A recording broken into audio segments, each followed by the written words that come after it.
CTS 4인사생 시청자 여러분 반갑습니다. 안녕하세요. 오늘은 좀 특별한 주제를 다뤄보려고 합니다. 많은 분들이 성경을 읽으면서 어떤 분들은 그냥 장소의 이름 지명이 나오면 거기가 거긴가 보다 그러고 지나치는 분도 있지만 정말 성경을 좀 더 알고 바르게 믿으려고 하는 분들은 이런 궁금증을 가진다 그래요. 네. 성경에 나온 그 장소가 지금 어디일까? 뭐 갈릴리 바다 정도야 뭐 다 아시겠죠.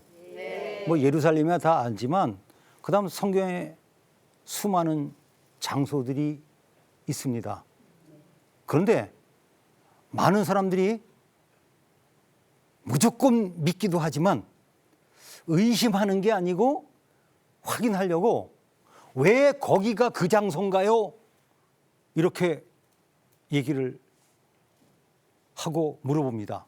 네. 사실 저는요, 그 얘기가 나오면 머리에 이른바 쥐가 납니다.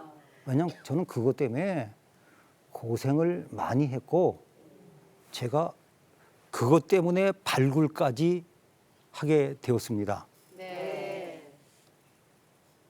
성경은 제일 짧은 시대가 우리하고 비교하면 2000년 떨어져 있습니다. 네. 짧은 시대가 아니죠. 그 다음 구약 성경은 3000년 전, 4000년 전입니다. 네. 제가 하나님의 은혜로 그 테일라기스 한국 발굴단장으로서 5년 동안 발굴을 했는데 하나님의 은혜로 세계 최초로 르호보암 성벽을 찾았습니다. 약 2900 몇십 년 전의 성벽을 찾아낸 겁니다. 네. 그런데 사람들이 물어봐요. 왜 이게 르호보암 성벽이라고 생각하느냐고. 그저 그래요. 생각하는 게 아니라 증거가 그렇게 나왔기 때문에 얘기하는 거죠. 자, 그런 의미로 오늘 이렇게 특별한 재미있고 중요한 주제를 다뤄보겠습니다. 사실 특별히 이스라엘 가보면요. 성경을 많이 아는 분들은 이스라엘 가가지고 간판들만 봐도 은혜를 받아요. 네. 맨 도로 이름들이 어떤 동네 이름들이 성경의 장소들이거든요. 네. 우리나라도 지금 강원도에 어디 갔더니 세상에 전 몰랐어요. 김삿갓면이 있습니다. 아니 세상에 그 면 이름이 김삿갓면으로 제가 어릴 때는 아니었거든요. 네. 그럼 여러분 척 아시죠? 왜 김삿갓면이라고 했겠습니까? 김삿갓 고향이니까. 네. 제가 알기에는. 그래서 그 무덤도 한번 가봤습니다. 자, 왜 거기일까요? 이스라엘이 1948년에 독립했습니다. 우리나라와 유사점이죠. 1948년에. 그리고 나서 그들이 가나안 땅으로 돌아와서 한 일 중에 하나가 성경의 이름을 그 마을 이런 곳에 붙이기 시작했습니다. 네. 그 열정은 대단합니다. 네. 그런데 혹시 골리앗의 고향을 아시나요? 골리앗의 고향 가드. 그래서 가드가 어디인가? 그래서 그들은 그 이스라엘의 한 지역에 텔 하나를 발굴하고 나서 텔 에이렌이라고 하는 곳이에요. 그곳을 가드로 믿었습니다. 네. 그리고 그 유적지 바로 옆에 새로운 도시를 건설했는데 이름을 뭐라고 졌을까요? 아니 가드 옆이니까 가드 정답이에요. 가드 마을. 근데 그 가드는 그냥 가드고 마을은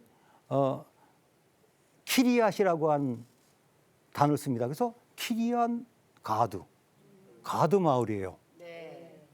동네가 참 큽니다.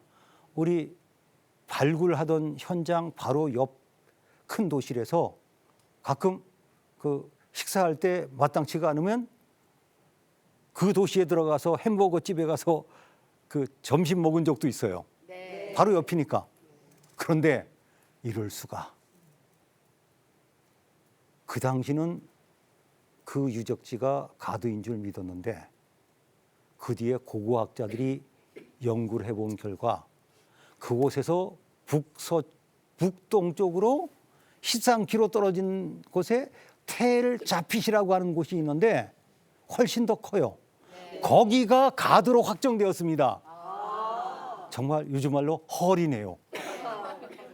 그래가지고 참 이 고고학자들이 재미있게 쓰는 말이에요. 발굴 장소 확정 잘못하면 도시 이름을 바꿔놓을 수도 없고, 그래도 다행히 뭐 13km밖에 안 떨어져 있지만, 그래서 그 재미있는 그러나 안타까운 이야기입니다. 자, 우리 여리고를 모르는 사람은 없죠. 네. 근데 옛날에는요, 여리고라고 그러지 않았어요. 그 언덕을. 그곳에 살던 아랍 사람들은 텔 에주 슐탄이라 그랬습니다. 그런데 고고학자들이 조사해 보니까 그곳이 구약 시대 여리고인 것을 알고 난 뒤에 이름을 바꿨습니다. 뭐라고 바꿨을까요? 텔이라고 하는 말은 이런 뜻입니다. 히브리어나 아랍어인데 언덕은 언덕인데 사람들이 살았던 유적이 있는 언덕을 텔이라 그럽니다. 한번 따라해 볼까요? 텔. 그러니까 저는 라기스인데 성경시대 라기스를 발굴했기 때문에 제가 텔 라기스 발굴단장입니다. 근데 그 텔 에주 슐탄이라고 하는 아랍인들이 부르던 그 언덕이 여리고로 확정되면서 사람들은 뭐라고 이젠 부를까요? 다 아실 텐데 시작. 텔 여리고. 네, 그래서 이제는 텔 여리고라 그래요. 네. 그래서 이스라엘 가면요, 그렇게 성경시대 이름으로 연결된 그 유적들은 이제 거의 확정되면 그것을 성경시대 이름으로 바꿔놓습니다. 네. 그런데 저 같은 경우는 우리 그런 말이 있죠. 누구 찾아 산만리. 저는요, 지명 찾아 산만리 이상을 다녔습니다. 참. 그래서 전 세계에 있는 지명 중에서 갈 수 있는 곳은 다 가봤습니다. 네.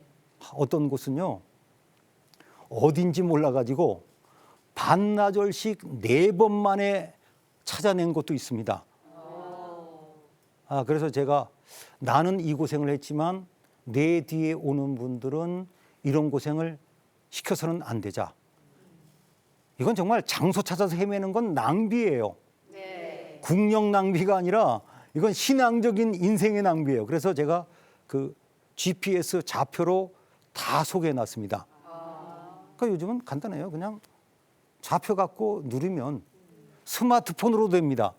예전에는 GPS 기계를 샀어야 되는데 요즘은 스마트폰이 터지는 지역은 스마트폰 갖고도 그냥 누르고 찾아갈 수 있어요. 네. 그런데 천사라고 제가 이름 붙인 분들이 있어요. 제가 그런 좌표를 알기 전에 주로 이제 혼자 다닐 때가 많았어요. 렌터카를 해가지고 혼자 다니는데 사루헨이라고 하는 장소를 찾아다니는데 그 부근을 이제 혼자 다닙니다. 혼자 다니는데 비슷비슷해요. 언덕들이. 또 여러 곳에 유적지들이 많습니다. 한 번은 고부군까지 가는데 성공했는데 저거인 것 같아서 사진을 몇 개 찍고 이게 맞나 틀리나 그랬는데 이스라엘 청년 하나가 저한테 와가지고 물어봐요. 어디를 찾느냐. 그래서 내가 텔 사루엔을 찾는데 혹시 이거니? 그랬더니 아니래. 한참 먼데. 그러더니 문제가 있어요. 해가 지기 직전이에요. 저는 거기를 보고 2시간 넘게 달려서 예루살렘까지 와서 잠을 자야 되거든요. 그리고 컴컴한데야 뭐 어떡하겠습니까? 뭐 조명탄 터트릴 수도 없고. 그래서 제가 어디냐 그랬더니 조금 멀리 가야 된대. 그러더니 날 따라오래. 그러더니 자기가 앞장서 가지고 그 으슥한 한적한 곳으로 가가지고 서더니 여기가 텔 사루엔이라고. 그리고 자기 핸드폰 번호를 줬습니다. 혹시 급한 일이 생기면 나한테 연락하면 또 도와줄게. 참 고맙죠. 그래서 좀 그래요. 하나님이 예비하신 천사다. 그 너무 고마워가지고 공항에서 떠날 때 감사 인사를 하려고 눌렀더니 전화를 안 받아가지고 비행기를 탔지만 아는 장소 찾아가기도 힘듭니다. 그러나 더 중요한 것은 그 확정되지 않은 장소입니다. 제가 이스라엘의 그 많은 장소들을 찾아다니면서 제일 마지막으로 찾아낸 장소가 있습니다. 유명하지 않는 그 유다 지파의 성읍인데 벳 아라바라고 하는 그 성읍입니다. 벳은 이제 집이란 뜻이고 아라바는 광야란 뜻인데 이제 저는 예전에 제가 실수한 적이 있어요. 이렇게 지도를 보니까 벳 아라바 유적이라는 곳이 지도에 나와 있어가지고 저는 거긴 줄 알았어요. 봤더니 이것은 최근에 생긴 마을의 폐허였고 성경시대의 유적으로 보는 그 장소는 다른 곳이었습니다. 네. 그래서 제가 그 부분은 뻔히 아는데도 뭐 그 지역 최고의 그 가이드라 그래서 데려갔더니 엉뚱한 데를 데려가고 이러다가 제가 자료를 찾아가지고 GPS 좌표를 가지고 그곳을 갔다가 난감했습니다. 그 지역이 중요한 유적지인지 모르니까 그들이 거기를 쓰레기 하차장으로 만들어 놨어요. 아랍 사람들이 자기네 동네니까 여리고 앞에 있는 쓰레기 하차장입니다. 거기 가서 쓰레기 더미에서 1시간 이상을 보냈습니다. 그리고 그 지역을 찾아 헤맬 때 그 지역에 농장 주인이 있는데 갑자기 밑에 사람들이 연락하더라고요. 외국 사람이 와가지고 뭘 자꾸 쑤시고 다닌다고 찾아왔어요. 그래서 내가 물어봤더니 그 잘 모른대요. 그러면서 왜 거길 찾냐. 그래서 제가 성경에 나온 장소에서 내가 찾으러 왔다 그랬더니 신경기를 딱 내고 가더라고요. 왜요? 이 사람은 무슬림이거든요. 그래서 힘들게 찾아놨지만 이 벳 아라바 이 장소는 100% 확정된 것은 아닙니다. 고고학자들이 여기일 것 같다라고 추정하고 있는 장소일 따름입니다. 네. 제가 발굴한 이 라기스는 원래는요, 그 1890년에 페트리라고 하는 유명한 고고학자가 이곳에서 멀리 떨어진 텔 엘 헷이라고 하는 곳을 보고 여기가 라기스라고 믿었어요. 네. 학자가. 그리고 자기 발굴 보고서 표지에도 라기스 발굴 보고 이렇게 했어요. 근데 왜 그분이 그렇게 되었는가? 그 부근에 라키스라고 하는 유적이 있었어요. 그 라키스가 라기스하고 발음 비슷하니까 바로 옆에 있으니까 거긴가 보다라고 했지만 그 뒤에 다른 고고학자들이 이제 그곳을 또 조사하고 난데 그곳은 그 블레셋의 다른 도시인 에글론이다. 5대 도시 중에 에글론이라고 있죠. 네. 그리고 이제 텔 엘 두에르라고 부르던 그 언덕을 라기스로 확정했습니다. 그래서 제가 라기스를 소개할 때마다 이렇게 소개합니다. 여기는 텔 엘 두웨라고 아랍인들이 불렀던 곳이지만 라기스로 확정되면서 이곳은 텔 라기스로 부르기 시작했습니다. 네.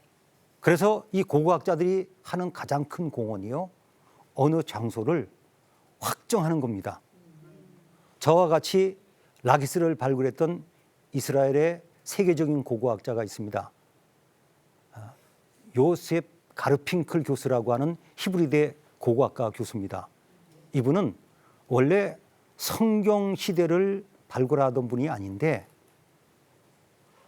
인도하심 따라서 한 장소를 발굴하게 됐습니다. 키르벳 케이아파라고 하는 곳인데 그 다윗과 골리앗이 싸웠던 엘라 골짜기 옆에 있는 유적지입니다. 여기를 발굴을 끝냈는데 봤더니 그곳이 바로 지금까지 어디인지 몰랐던 사아라임이었습니다. 네. 이 사라임은 대문들이란 뜻이에요. 그랬더니 보통 웬만한 성들은 대문이 하나인데 여기는 두 개였습니다. 그리고 여러 가지로 확정해 봤더니 성경의 사라임으로 확정돼 가지고 이제는 사아라임이라고 그럽니다. 제가 12여 년 전에 쓴 책은요, 사아라임 어딘지 모르겠다. 근데 이제는 제 책이 바뀌었습니다. 사아라임으로 키르벳 케이아파가 확정되었다.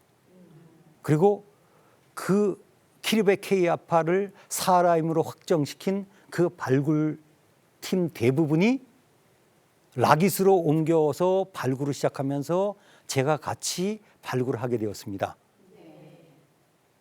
그래서 이스라엘에서는 그 사아라임을 이렇게까지 인정하고 있습니다. 누가 이 변두리에 이 정도의 성을 쌓을 힘이 있었는가? 그것은 왕이나 가능한데 그 왕이 누구일까? 고고학 증거를 종합해 보니 다윗 시대였어요. 그래서 다윗 왕이 건축한 최초의 성읍으로 이스라엘에서는 그야말로 그 영웅 대접까지는 모르지만은 최고의 인정을 받는 고고학자가 되었습니다. 네. 자, 그러면 어떻게 그 장소가 성경의 장소인 것을 알까? 첫 번째는 이름입니다. 뭐 사람은 죽어서 뭐를 남긴다고 그러죠? 장소의 이름은 바뀔 수도 있지만 대개 그대로 씁니다. 제가 최근에 요셉 가르핑클 교수한테 들은 이야기입니다. 블레셋 사람들이 그 블레셋의 5대 도시가 있지 않습니까? 그 가드, 에글론, 가사 이런 그 도시 이름을 원래 그 지역에 살던 가나안 사람들의 이름을 그대로 채용했다 그럽니다. 그러니까 사람은 바뀌어져도 이름은 그대로 이어지는 경우가 많습니다. 그래서 제일 중요한 게 이름입니다. 첫째, 그 발음이 비슷하게 조금씩 변형되는 건 학자들이 연구해냅니다. 그 이름이 남아있는가? 그 다음 또 아까 사라임처럼 뜻이 포함되어 있는가? 예를 들면 세겜 같은 경우는 어깨라는 뜻이에요. 네. 그럼 왜 어깨라 그럴까? 한쪽 어깨는 그리심산, 한쪽 어깨는 에발산이에요. 거기에 이렇게 움푹 들어간 도시가 바로 세겜입니다. 미스바가 대단한 것 같지만 이런 뜻이에요. 미스바가 뭐냐? 망대, 높은 곳에 있겠죠. 두 번째는 그 장소의 역사가 어떤가 하는 겁니다. 네. 그래서 우리는 제일 중요하게 여기는 게 이게 어느 시대의 유적이냐고 하는 거죠. 우리 발굴단이 르호보암 성벽을 발견한 이유가 간단해요. 첫째, 그 시대에 토기가 나왔어요. 우리 고려시대 사람들이 살았다는 걸 알려면 고려시대 도자기들이 나왔으면 증거가 되잖아요. 네. 그다음 그래서 이제 그 제가 역사의 시루떡이라고 이름 붙인 것이 있는데 그 옛날 사람들은 좋은 지역이면 거기서 사람들이 멸망당했으면 그 위에다가 또 집을 짓고 또 집을 짓고 이렇게 삽니다. 그러니까 옆에서 이렇게 파고 들어가 보면 시대에 따른 층이 달라요. 그것을 지층이라 그럽니다. 지층. 그래서 그 지층을 고고학자들은 다 압니다. 우리 시루떡 이렇게 보면 좀 다르지 않습니까? 재미있는 것은 그 우리나라 사람들 삼겹살들 좋아하는데 이스라엘 사람들은 지금도 돼지고기들을 거의 대부분 안 먹습니다. 못 먹습니다. 그런데 고고학자들은요, 그 도시를 발굴할 때 짐승뼈도 다 모읍니다. 짐승뼈만 따로 모아가지고 이거는 돼지뼈, 이거는 소뼈, 양뼈 다 분류를 해놓는데 가나안 사람들 유적을 발굴해가지고 뼈를 조사해 보니까 가나안 사람들은 돼지뼈가 4에서 5% 정도 나와요. 짐승뼈들 중에. 근데 이 블레셋 사람들이 돼지고기를 되게 좋아했나 봐요. 약 20%. 근데 유대인들이 사는 지역은요, 한 개도 안 나옵니다. 먹고 싶어도 못 먹었겠죠. 어쨌건 그래서 참 고고하게 재밌는 게 많습니다. 유대인들이 살았던 지역이라고 하는 증거 중에 하나가 돼지뼈가 없다 그러면 일단 유대인들이 살았을 가능성이 높습니다. 또 한 가지 지리적인 위치입니다. 예를 들면 사하라임은 엘라 골짜기 가까이 있어야 됩니다. 그 지역이니까요. 그래서 이제 그것이 굉장히 중요합니다. 그래서 이 세 가지가 맞아 들어가면 그곳이 성경의 그 장소일 가능성이 많습니다. 근데 때로는 정말 꿈 같은 일이 일어날 때가 있어요. 뭐냐면 그 지역에서 그 장소 이름이 글씨가 나오는 겁니다. 이거는 꿈 같은 이야기입니다. 이런 것은 그야말로 완벽하죠. 그리고 요즘 또 한 가지가 있습니다. 방사선 동위 원소로 그 유적이 어느 시대인 것을 찾아내면 오차의 한계가 50년밖에 안 됩니다. 그래서 우리가 텔라기스에서 르호보암 성벽을 찾은 이유는 다른 이유도 다 있었지만 방사선 동위 원소로 르호보암 시대로 증거가 나왔기 때문에 이젠 더 이상 문제가 없습니다. 하나님께서는 고고학이 발달되면서 수많은 학자들과 고고학자들을 통해서 성경의 장소가 어느 곳인지를 점점 확증해주고 있습니다. 다윗성 같은 경우도 2007년 정도부터 처음으로 유물이 나오기 시작했습니다. 이것은 하나님의 은혜입니다. 그래서 우리로 하여금 더 성경을 믿게 하시는 하나님의 방법, 그것이 바로 성경의 장소들을 확증해서 성경의 내용을 우리로 하여금 믿게 하는 그러한 은혜를 우리에게 주시고 있는 시대에 우리는 살고 있습니다. 다음 시간에 다시 뵙겠습니다. 감사합니다.